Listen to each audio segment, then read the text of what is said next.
ito na ang ating butter garlic shrimp. Ayan. Ready to eat na. Yala, mangan. Ganito ako maglinis ng shrimp guys. Pinakukuluan ko muna siya bago linisin. Para mawala yung lansa. At saka mabilis na lang siyang balatan. Mas madali kasi siyang balatan guys pag nalaga na siya. No? Pinakuluan muna. Ayan yung way ko. So ayan guys, nalinis na natin yung hipon, yung shrimp. So ayan o. Ayan yung pinaglilisan. Mas marami pa yung ano. Ayan o. Mas marami pa yung balat niya kaysa laman.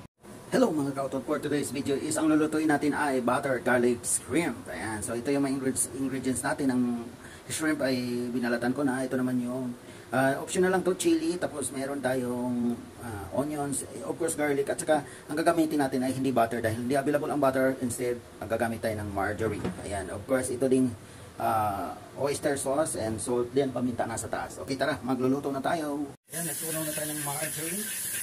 Hindi available ang butter natin, kaya lagyan na natin ang ating garlic.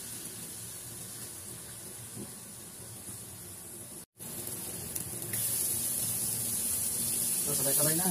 Chili, pamintang powder. So yan, pwede na natin ilagay ang ating hipon. Yan, ang hipon. Yan, bean, wash and clean. Yan.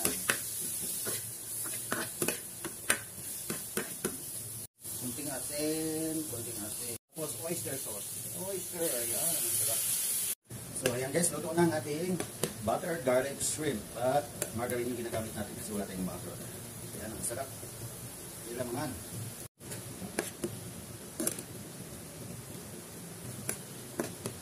Wow, ang sarap. Ang sarap.